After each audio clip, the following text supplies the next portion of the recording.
नमस्कार दोस्तों, आप सभी को वर्ल्ड विशेष ज्ञान के यूट्यूब चैनल में फिर से स्वागत है।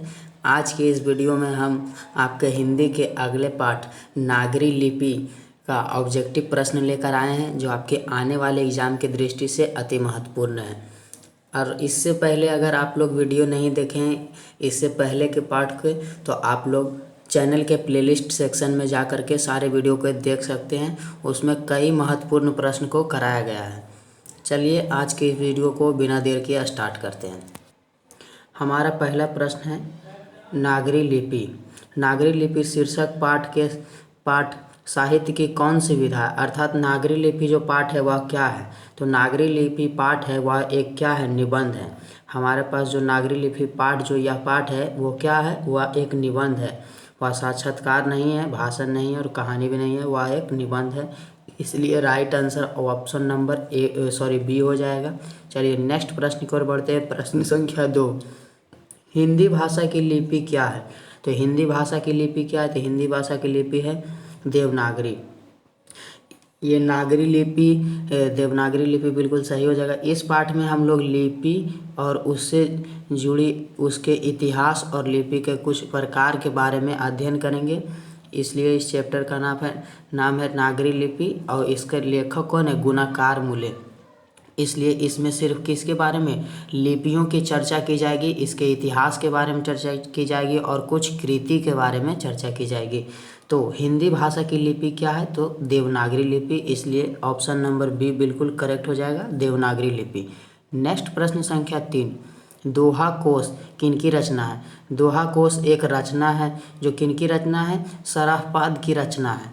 ये इन्होंने ही दोहा कोश की रचना की थी। शरहपाद ने ही दोहा कोश की रचना की थी। इनके रचनाकार कौन है, शरहपाद। इसलिए 3 का right answer option number A हो जाएगा।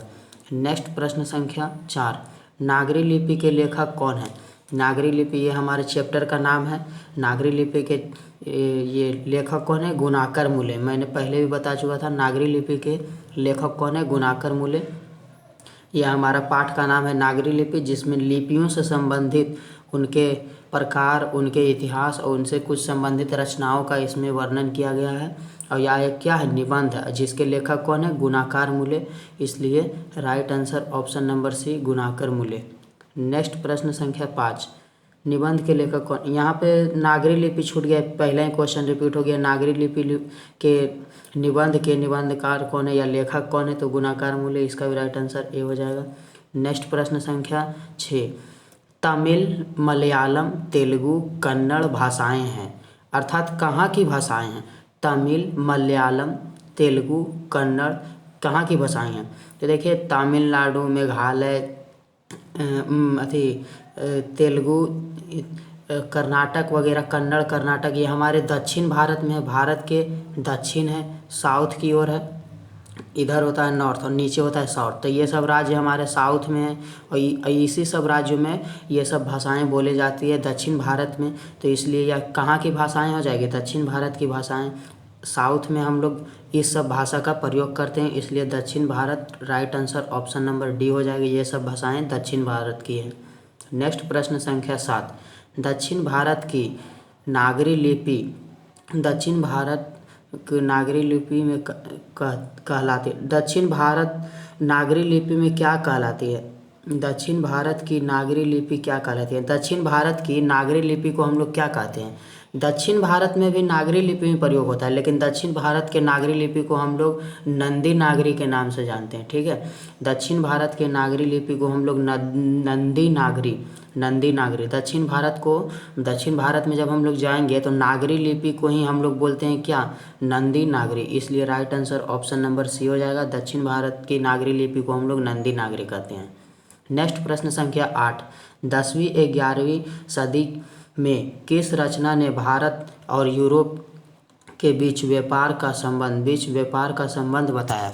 10वीं और 11वीं सदी में भारत और यूरोप के बीच एक ठो रचना थी, जिसमें यूरोप और भारत के बीच क्या व्यापार के संबंध के बारे में बताया गया। तो वह कौन सी रचना है, तो शाहनामा एक रचना है, जिसमें 10वीं और 11वीं सदी में यूरोप और भारत के व्यापार संबंध में के बारे में इसमें दर्शाया गया है, शाहनामा। इसलिए right answer option number B हो जाएगा, शाहनामा। नेक्स्ट प्रश्न संख्या 9, 12वीं सदी के केरल के शासकों के सिक्कों पर वीर केरलस्य जैसे शब्द किस लिपि में अंकित किया गया?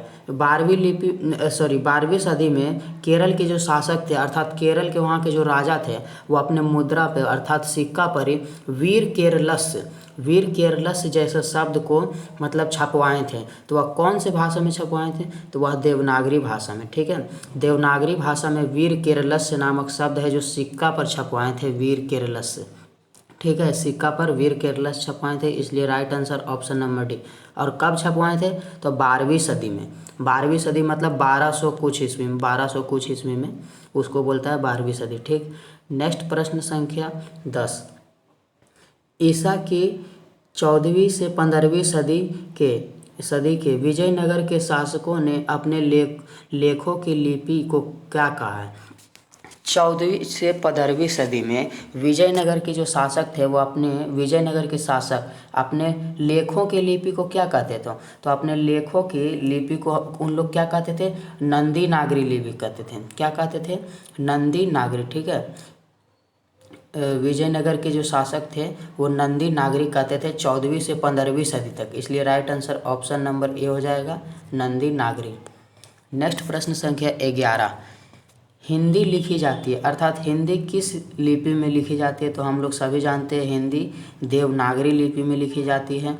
देवनागरी लिपि का प्रयोग करते हैं हिंदी लिखने में, इसलिए 11 का राइट आंसर हो जाएगा ऑप्शन नंबर ए, देवनागरी लिपि।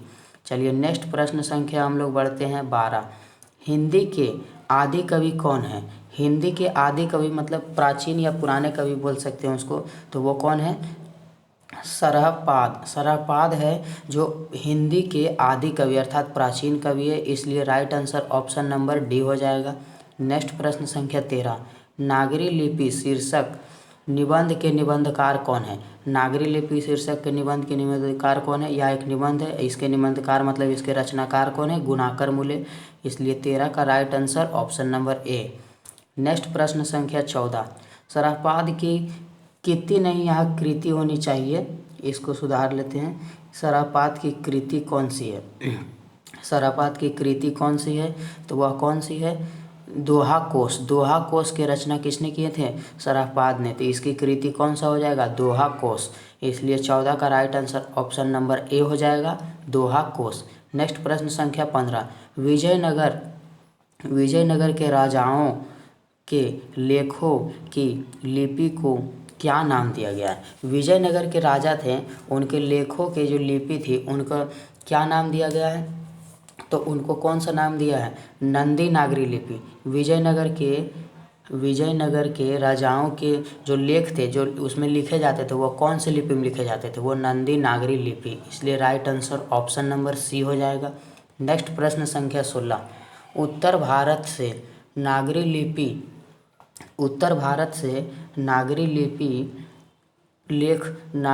के लेख कब मिले थे? उत्तर भारत अर्थात भारत के ऊपरी क्षेत्र में, इधर होता है उत्तर भारत, इधर होता है दक्षिण भारत। तो उत्तर भारत में कब मिले थे नागरी लिपि के अवशेष या नागरी लिपि के लेख कब मिले थे? तो वह 8वीं सदी में उत्तर भारत में नागरी लिपि के मिले थे लेख। ठीक है, इसलिए राइट आंसर 16 का ऑप्शन नंबर ए हो जाएगा, 8वीं सदी। नेक्स्ट प्रश्न संख्या 17 हमारे साथ है, नागरी लिपि के आरंभिक लेख हमें कहाँ मिलते हैं? सबसे पहले मतलब नागरी लिपि के लेख हम लोग को कहाँ मिलता है? सबसे पहले हम लोग का नागरी लिपि का लेख हम लोग को दक्षिण भारत में मिलता है। दक्षिण भारत अर्थात नीचे की ओर, भारत के नीचे ओर तमिलनाडु, केरल, कर्नाटक, इस सब क्षेत्र में को बोलते हैं दक्षिण भारत। तो दक्षिण भारत में मिलते हैं प्रारंभिक लेख। ठीक है, इसलिए right answer option number C हो जाएगा। नेक्स्ट प्रश्न संख्या 18, बेतमा दनपत्र किस समय का है? बेतमा दनपत्र किस समय का मतलब इसकी मतलब दनपत्र है मतलब ये जो रचना है ये किस समय का है? तो वह किस समय का है? 1020 मतलब कि 1020 ईस्वी की रचनाएं हैं लगभग। बेतमा दनपत्र किस समय का है? तो 1020, इसलिए right answer option number A. Next प्रश्न संख्या 19, नागरी लिपि किस विधा की रचना है? हम लोग पहले भी देख चुके हैं। नागरी लिपि क्या है? निबंध है, इसलिए right answer option number B हो जाएगा। नेक्स्ट प्रश्न संख्या 20, नागरी लिपि पाठ किस भाषा में रचित है? तो नागरी लिपि पाठ है जो हिंदी में है, तो ये तो किस लिपि हो जाए? तो लिपि क्या हो जाएगा? उसका लिपि हो जाएगा देवनागरी, क्योंकि हिंदी का लिपि क्या होता है? देवनागरी होता है। नागरी लिपि पाठ हम लोग हिंदी में पढ़ रहे हैं, तो इसका या कौन सा लिपि हो जाएगा? देवनागरी लिपि में यह रचित है, इसलिए 20 का right answer option number C हो जाएगा, देवनागरी लिपि। नेक्स्ट प्रश्न संख्या 21, नेपाली भाषा की लिपि क्या है? तो नेपाल में भी देवनागरी लिपि का ही प्रयोग किया जाता है, तो नेपाली भाषा का कौन सा लिपि हो जाएगा? देवनागरी, इसलिए right answer option number D. Next प्रश्न संख्या 22, देवनागरी लिपि के टाइप लगभग कितने पहले बने थे? तो 2 सदी पहले ही देवनागरी लिपि के टाइप बन चुके थे, आपके पुस्तक के अनुसार 2 सदी पहले, इसलिए right answer option number A हो जाएगा, 2 सदी पहले। नेक्स्ट प्रश्न संख्या 23, गुप्त काल से किस लिपि का संबंध है? गुप्त काल से किस लिपि का संबंध है? तो जब गुप्त काल था तब हम लोग उस समय ब्राह्मी लिपि का प्रयोग किया जाता था। गुप्त काल में ब्राह्मी लिपि का प्रयोग किया जाता था, इसलिए गुप्त काल का संबंध किस लिपि से है? ब्राह्मी लिपि से, इसलिए राइट आंसर क्या हो जाएगा? ऑप्शन नंबर बी, ब्राह्मी लिपि। नेक्स्ट प्रश्न संख्या 24, मूले जी, यहाँ पे स्पेस होता है, यहाँ मूले जी अर्थात गुनाकर मूले जी ने मिडिल स्तर मतलब 5वीं तक की मिडिल मतलब प्रारंभिक शिक्षा, अपना मिडिल मतलब क्या हो गया? प्रारंभिक शिक्षा किस भाषा को पढ़ाया गया था? मतलब वह किस भाषा में पढ़े थे मिडिल तक में? तो वह मराठी भाषा में पढ़े थे। क्यों? क्योंकि वह उनका जन्म महाराष्ट्र में हुआ था, वह एक मराठी थे, इसलिए वह मराठी भाषा ही पढ़े थे, इसलिए right answer option number C हो जाएगा। नेक्स्ट प्रश्न संख्या 25, गुप्तों की राजधानी पटना को क्या कहा जाता है? तो गुप्तों की राजधानी के पटना को हम लोग देवनगर बोलते हैं, या अन्य नाम है इसका पाटलिपुत्र, कुसुमपुर, लेकिन इनको कहा क्या जाता था? तो देवनगर कहा जाता था, इसलिए राइट आंसर क्या हो जाएगा? Option number D. नेक्स्ट प्रश्न संख्या 26 है, मराठी भाषा की लिपि क्या है? तो मराठी भाषा की लिपि भी कौन सा है? देवनागरी लिपि। मराठी भाषा भी हिंदी के टाइप कहीं लिखाता है, इसलिए उसका भी लिपि क्या है? देवनागरी लिपि, इसलिए right answer option number C. Next प्रश्न संख्या 18, गुनाकर मूले का जन्म किस राज्य में हुआ था? गुनाकर मूले पहले भी बता चुके हैं, चूँकि वह मराठी थे इसलिए उनका जन्म कहाँ हुआ था? महाराष्ट्र में हुआ था, इसलिए राइट आंसर इसका हो जाएगा 27 का ऑप्शन नंबर सी। नेक्स्ट प्रश्न संख्या 28 है हमारे सामने, गुनाकर मूले की शिक्षा की भाषा क्या है? तो कौन से भाषा में शिक्षा किए थे? तो वह मराठी भाषा में शिक्षा किए थे। क्यों? क्योंकि वह महाराष्ट्र में उनका जन्म हुआ था, वह एक मराठी लोग थे, इसलिए वह मराठी भाषा में उन्होंने शिक्षा ली थी, ठीक है, इसलिए right answer option number D हो जाएगा। नेक्स्ट प्रश्न संख्या 29 है, गुनाकर मूले ने किस लिपि को प्राचीन नागरी लिपि की बहन बताई है? गुनाकर मूले ने किस लिपि को प्राचीन नागरी लिपि अर्थात पुराने नागरी लिपि को बहन बताई है? बहन का अर्थ हो सकता है कि मतलब संज्ञा दी है, मतलब बहन बताई है, या कह सकते हैं, तो अर्थात मेल जोल कौन खाता है? तो बांग्ला इसका हो जाएगा, ठीक है। गुनाकर मूले ने प्राचीन नागरी लिपि को किसकी संज्ञा दी थी? बांग्ला की संज्ञा दी थी, ठीक है, बांग्ला, इसलिए right answer option number B हो जाएगा, बांग्ला की संज्ञा दी थी। किसको? प्राचीन नागरी लिपि। इस प्रकार से पूछ सकता है, गुनाकर मूले ने बांग्ला को किस प्राचीन लिपि की बहन की संज्ञा दी थी? तो प्राचीन कौन सा है? नागरी लिपि की मतलब संज्ञा दी थी, ठीक है, इसलिए right answer option number B. Next प्रश्न संख्या 30 है, गुनाकर मूले का जन्म कब हुआ था? तो गुनाकर मूले का जन्म 1935 ईस्वी को हुआ था, और कहाँ हुआ था? महाराष्ट्र में हुआ था, इसलिए right answer option number A हो जाएगा, 1935।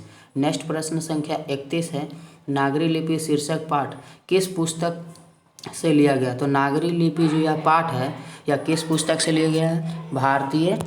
किस पुस्तक से लिया गया? भारतीय लिपियों की कहानी। भारतीय लिपियों की कहानी एक पुस्तक है, यह भी गुनाकर मूले का ही रचना है, उसी पुस्तक से उठाया गया कौन सा? नागरी लिपि, इसलिए नागरी लिपि के भी रचनाकार कौन हुए? गुनाकर मूले। तो इसका राइट आंसर क्या हो जाएगा? नागरी लिपि पाठ किस पुस्तक से लिया गया है? भारतीय लिपियों की कहानी, इसलिए right answer option number B. Next प्रश्न संख्या 32 है, श्रवण बेलगोल, श्रवण बेलगोल जैन तीर्थ स्थल है एक। श्रवण बेलगोल एक तो जैन का तीर्थ स्थल है। जिस प्रकार हिंदू का तीर्थ स्थल होता है उसी प्रकार जैन का भी तीर्थ स्थल है। उसका एक तीर्थ स्थल का नाम है श्रवण बेलगोल। तो यह कहाँ स्थित है? तो श्रवण बेलगोल है जो कर्नाटक में स्थित है। कर्नाटक कहाँ है? दक्षिण भारत में। ठीक है, दक्षिण भारत में कर्नाटक राज्य में स्थित है श्रवण बेलगोल नामक जैन का एक तीर्थ स्थल है, जहाँ जैन के लोग तीर्थ करने के लिए आते हैं। वह कहाँ है? कर्नाटक में। 32 का right answer option number A हो जाएगा। नेक्स्ट प्रश्न संख्या 33, अक्षरों की कहानी किनकी रचना है? तो अक्षरों की कहानी किनकी रचना है? तो अक्षरों की कहानी भी किनकी रचना है? गुणाकर मूले की, गुणाकर मूले। इसलिए right answer option number B हो जाएगा, गुणाकर मूले। नेक्स्ट प्रश्न संख्या 34 है मिहिर भोज, मिहिर भोज की ग्वालियर प्रशस्ति किस भाषा में है? मिहिर भोज की ग्वालियर प्रशस्ति ये जो है कृति यह किस भाषा में है? तो मिहिर भोज की ग्वालियर प्रशस्ति एक संस्कृत भाषा में है। ठीक है, प्राचीन भाषा ज़्यादा प्रयोग संस्कृत में किया जाता है, प्राचीन भाषा या पुराना भाषा है। तो मिहिर भोज की ग्वालियर प्रशस्ति किस भाषा में है? संस्कृत भाषा में। इसलिए right answer option number C. Next प्रश्न संख्या 35 हमारे सामने, गुणाकर मूले ने विभिन्न विषयों पर कितनी निबंध लिखे हैं? तो विभिन्न विषयों पर मतलब अन्य और भी विषय पर वह 2500 से भी ज़्यादा निबंध लिख चुके हैं। यह मूल रूप से एक निबंधकार थे गुणाकर मूले, और वो 2500 से भी ज़्यादा निबंध लिख चुके हैं अलग अलग विषय पे। इसलिए right answer option number B हो जाएगा, 2500 से अधिक। नेक्स्ट प्रश्न संख्या 36 है, बेतमा कहाँ है? बेतमा एक स्थान का नाम है। बेतमा इंदौर के पास है। ठीक है, इंदौर मध्य प्रदेश का जो राजधानी है इंदौर, उसी के पास बेतमा एक स्थान है। इसलिए right answer option number A हो जाएगा। बेतमा कहाँ है? इंदौर के पास। नेक्स्ट प्रश्न संख्या 37 है, नागरी लिपि पाठ गुणाकर मूले की किस रचना से ली गई है? किस रचना से ली गई है? यह क्वेश्चन रिपीट हुआ है। भारतीय लिपियों की कहानी से ली गई। यह एक पुस्तक है जो गुणाकर मूले के द्वारा ही रचित है। तो इसी से लिया गया है हमारा यह पाठ नागरी लिपि। इसलिए right answer option number B हो जाएगा। सभी प्रश्न अति महत्वपूर्ण हैं जो आपके परीक्षा में आ सकते हैं, इसलिए एक एक प्रश्न को आप लोग याद करते चलें। 38 नंबर प्रश्न है, नागरी नाम का अस्तित्व कब आया? नागरी नाम का अस्तित्व है जो 1000 ईस्वी में आया, अर्थात 10वीं सदी के अंत में, 10वीं सदी के अंत या फिर 11वीं सदी के प्रारंभ में नागरी का अस्तित्व है। ठीक है, नागरी नाम का अस्तित्व 1000 ईस्वी अर्थात 10वीं सदी के अंत और 11वीं सदी के प्रारंभ में आया। इसलिए right answer option number A हो जाएगा, 1000 ईस्वी के आसपास। नेक्स्ट प्रश्न संख्या 39 है, गुणाकर मूले की प्रारंभिक शिक्षा किस परिवेश में हुई थी? तो गुणाकर मूले की प्रारंभिक प्रशिक्षा है वो ग्रामीण परिवेश में हुआ था, अर्थात ग्रामीण जीवन टाइप का उनका प्रारंभिक शिक्षा हुआ था। इसलिए राइट आंसर ऑप्शन नंबर क्या हो जाएगा? बी। नेक्स्ट प्रश्न संख्या 40 है, सिद्धम क्या है? सिद्धम एक प्रकार की लिपि है। सिद्धम क्या है? तो सिद्धम एक प्रकार की लिपि है। जिस प्रकार से देवनागरी एक प्रकार की लिपि है उसी प्रकार से सिद्धम भी एक प्रकार की लिपि है। इसलिए इसका right answer option number D हो जाएगा, एक प्रकार की लिपि। नेक्स्ट प्रश्न संख्या 41 है, किसे देवनागरी की संज्ञा दी जाती है, अर्थात किसे देवनागरी कहा जाता है? तो देवनागरी किसे कहा जाता है? काशी को देवनागरी कहा जाता है, अर्थात देवों का वास वहाँ कहा जाता है, देवनागरी। ठीक, इसका राइट आंसर क्या हो जाएगा? ऑप्शन नंबर बी, काशी को देवनागरी कहा जाता है, अर्थात वहाँ देवों का वास होता है, इसलिए उसे देवनागरी कहते हैं। 41 का right answer option number B हो जाएगा। नेक्स्ट प्रश्न संख्या 42, उत्तर भारत की विशेष स्थापत्य शैली को क्या कहते हैं? उत्तर भारत की विशेष स्थापत्य शैली को हम लोग नगर शैली कहते हैं। इसलिए 42 का right answer option number D हो जाएगा। उत्तर भारत अर्थात भारत के ऊपरी क्षेत्र, उधर विशेष स्थापत्य शैली को नगर शैली कहते हैं। इसलिए right answer option number D. Next प्रश्न संख्या 43, भारतीय लिपियों की कहानी किनकी प्रसिद्ध रचना है? गुणाकर मूले की प्रसिद्ध रचना है। कई बार यह क्वेश्चन आ गया है, इसलिए right answer option number A, Gunakar Muley. Next प्रश्न संख्या 44, अमोध वर्ष कौन था? अमोध वर्ष कौन था? तो अमोध वर्ष एक प्रख्यात राष्ट्रकूट राजा था, जिसका वर्णन इस पाठ में कुछ किया गया है। तो अब अमोध वर्ष क्या था? एक प्रख्यात राष्ट्रकूट राजा था, इसलिए 44 का right answer option number B. Next 45, Gunakar Muley की मृत्यु कब हुई थी? तो गुणाकर मूल्य की मृत्यु 2009 ईस्वी में हुआ था और इनका जन्म हुआ था 1935 ईस्वी में और मृत्यु हो गया था 2009 ईस्वी में, इसलिए इसका right answer option number D हो जाएगा। यह आज का आखिरी प्रश्न था। अगर वीडियो पसंद आया तो लाइक करें।